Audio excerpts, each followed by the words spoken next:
Hello everyone, and welcome to episode 7 of our RV Trip to Maine series. In this episode, we're in the Gettysburg area. We snag an awesome campsite on the banks of the Conewago River, staying at Gettysburg Farm RV Campground.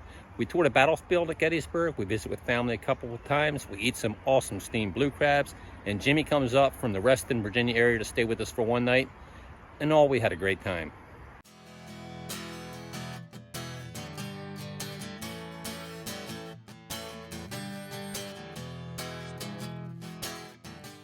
All set up at Gettysburg Farm RV Campground, and we are just a short distance outside Gettysburg.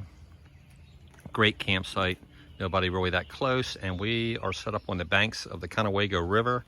As soon as we got set up at camp, we drove a half an hour from our campsite down to Littlestown, Pennsylvania to visit my cousin Buddy and his wife Pauline, who we hadn't seen in quite a few years. It was a good time. Thank you. It's the diet green tea with mango. But who makes it? Turkey Hill, Turkey Hill. which is right here in Pennsylvania. Oh, it is really good. Oh, Well, we did run up to Harper's Ferry and made a day of that. I did a 10-mile hike on the Appalachian Trail, and she and her brother went to Charlestown and then down to Harper's Ferry. And when I hiked across the bridge in Harper's Ferry, they were at the beer garden waiting for me with beer. So Yeah, that's you. okay. That's a shrimp creole. Oh, shrimp creole looks really good.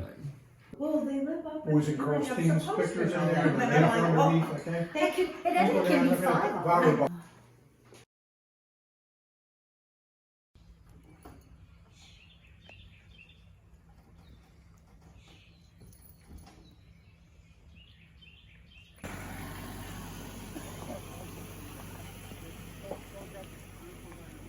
All right, so that's the hayride around the RV park.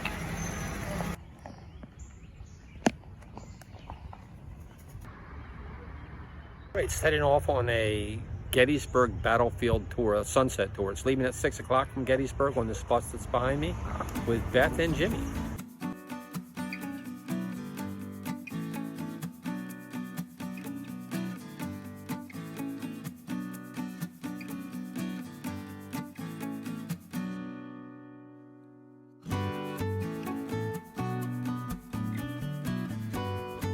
As you can see the big dome monument? That's the Pennsylvania monument. And those over here can see over this granite statue's head, you can see the blue water tower over there. You can see it over this way later on. That's the curve, that's Cemetery Hill. You miss the bus, just keep that in view, you won't get lost. Rebels take this, they drive the Yankees right off the field. On day 2, General Sickles should have been from the dome monument to here, but he's out in the peach orchard. For those boulders, Devil's Den, anchor with artillery. That fell to the rebels. That's 500 yards distant. Rebel sharpshooters, Yankee sharpshooters picked off anything to move. And the reason the Union probably won this battle had a lot to do with them having this territory up here at Little Round Top. They could see everything, and their cannon could fire further because they were at higher elevation. And the rebels were mostly charging across those fields down there.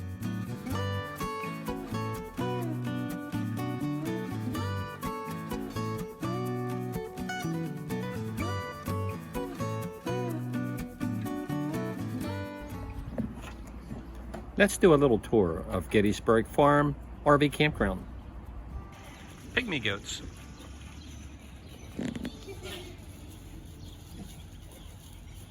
All right, guy, this is Tucker. He is a Scottish draft horse. How you doing, Tucker?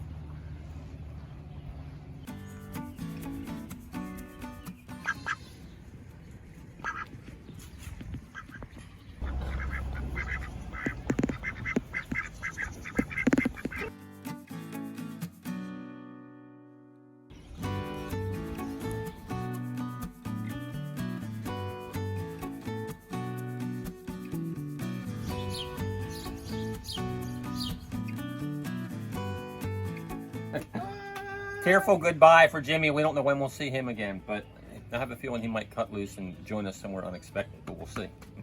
And my cousin Terry, who I hadn't seen in many years, and his wife Amy invited us over to their house for steamed crabs. I hadn't had steamed crabs in quite a while, and this was a definite yes. Terry's house was built in 1845, at least the original section, and it's been added on since. Winter freeze was worse than normal. Oh, that's a video. Mike on me. It was for the doctor, but he wanted to show him like where they were making all the tools and stuff. And as soon as they put that mic on me, I couldn't say anything. He said, act like you're normal. I was like, I normally don't talk when I work. I was like, you know, it's like, I felt like, so like, so in the back, like in the film that they had like the back. I think I'll do it. It looks really good. And it's Amish carrot cake. I mean, are the Amish really good bakers or what? Actually, they are. Oh, I forgot you got. All right, so we're packing up now to leave Gettysburg and head to our next destination. And I'm starting to get a few little RV problems. One of them is a tire that apparently is a slow leaker. Now, this tire has been fine when we're running down the road because I have a tire pressure monitoring system that tells me that. But every time we stop somewhere, it's been a slow leaker. It's been dropping from 65 PSI to about 50 or 49 PSI. Well, today I'm packing up and it's down to 35 PSI. And if I didn't have the tire pressure monitoring system, I wouldn't know that. And that tire probably would have blown on today's trip. Heck, it might still blow on today's trip, but at least I'm gonna be able to inflate it before we leave.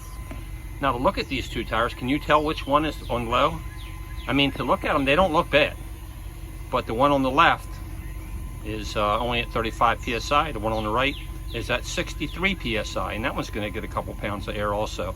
This is the Viair system that I bought. I'll put a link to this in the description of the video. This has saved me. It's really easy to use, and I can inflate from right here on the campground or anywhere. This system has worked really well for me.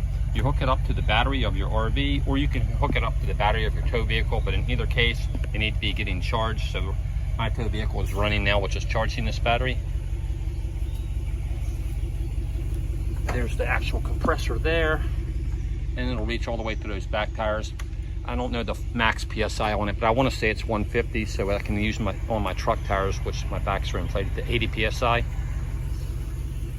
And it allows you to inflate your tires anywhere you are.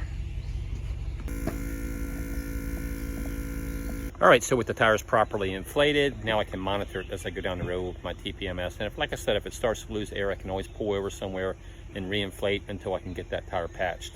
Okay, we're really gonna miss this campsite though. The whole campground is really well run. Highly recommend Gettysburg RV Park. Today's the day. New sticker. That's for Ken and Mindy. Yeah, Pennsylvania, their home state.